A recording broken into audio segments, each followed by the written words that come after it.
What to do, homies? Today we are checking out a brief history of cannibalism. I know it's a weird topic, but it caught my eye as I was searching for videos to do reactions to.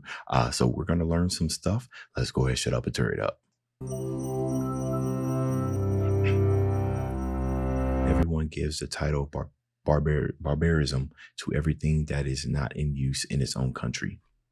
Yes?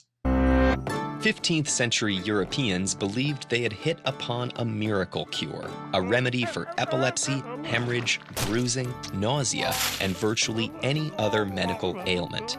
This brown powder could be mixed into drinks, made into salves, or eaten straight up. It was known as mummia, and made by grinding up mummified human flesh. Come on now, man. What? Come on now, bro. What are we doing here, bro? What? Mummy? How do you, man, who even discovers this? How do you, man, was that a mummy? What would happen if I just, yes, let me get the salve ready. Yes, grind it up. And it smells a little bit putrid. But what if I just, oh my goodness, Jensen, we've done it. Come on now. The word cannibal dates from the time of Christopher Columbus. In fact, Columbus may even have coined it himself.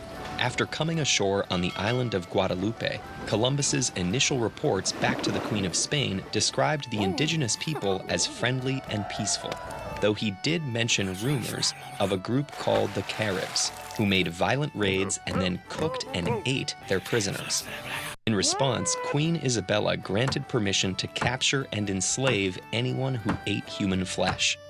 When the island failed to produce the gold Columbus was looking for, he began to label anyone who resisted his plundering and kidnapping as a Caribe. Okay. Somewhere along the way, the word Carib became Canibe, and then cannibal. First used by colonizers to dehumanize. Yeah, that kind of makes sense, right? Because it's just like rumors, right? The story changes when it deviates from the original source. People confuse things, or they often confuse words with something of their own understanding. So, but that's kind of crazy. Humanize indigenous people, it has since been applied to anyone who eats human flesh. So the term comes from an account that wasn't based on hard evidence, but cannibalism does have a real and much more complex history. It has taken diverse forms. Sometimes, as with mummia, it doesn't involve recognizable parts of the human body. The reasons for cannibalistic practices have varied too.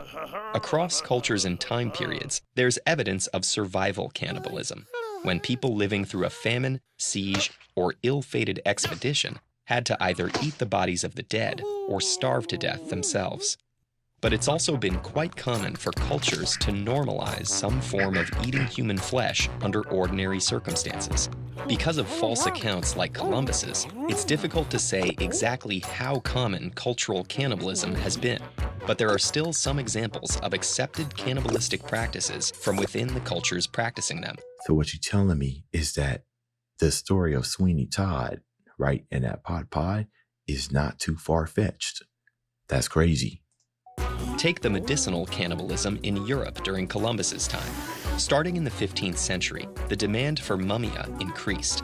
At first, stolen mummies from Egypt supplied the mummia craze, but soon the demand was too great to be sustained on Egyptian mummies alone, and opportunists stole bodies from European cemeteries to turn into mummia. Use of mummia continued for hundreds of years. It was listed in the Merck Index, a popular medical encyclopedia, into the 20th century. And ground-up mummies were far from the only remedy made from human flesh that was common throughout Europe. Blood, in either liquid or powdered form, was used to treat epilepsy, while human liver, gallstones, oil distilled from human brains, and pulverized hearts were popular medical concoctions.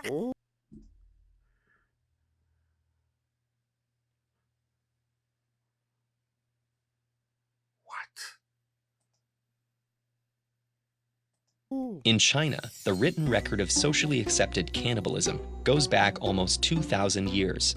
One particularly common form of cannibalism appears to have been filial cannibalism, where adult sons and daughters would offer a piece of their own flesh to their parents. This was typically offered as a last-ditch attempt to cure a sick parent, and wasn't fatal to their offspring. It usually involved flesh from the thigh, or less often, a finger. Cannibalistic funerary rites are another form of culturally sanctioned cannibalism. Perhaps the best known example came from the Foray people of New Guinea. Through the mid-20th century, members of the community would, if possible, make their funerary preferences known in advance, Like a will. sometimes requesting that family members gather to consume the body after death. Oh. Tragically, though these rituals honored the deceased, they also spread a deadly disease known as kuru through the community. Between the fictionalized stories, verifiable practices, and big gaps that still exist in our knowledge, there's no one history of cannibalism. But we do know that people have been eating each other, volunteering themselves to be eaten, and accusing others of eating people for millennia. On a cannibalism kick? Check out this video and meet some of the animal kingdom's most conspicuous cannibals. Okay, yeah, you know, Casual Geographic, he got me covered when it comes to cannibalism in the animal kingdom, right? Fully covered, but I had no idea people were eating each other to cure ailments. I ain't seen that in movies, not to my knowledge. That's an insane amount of information to be learning right now. I don't even know what to do with that information. Hey, yo.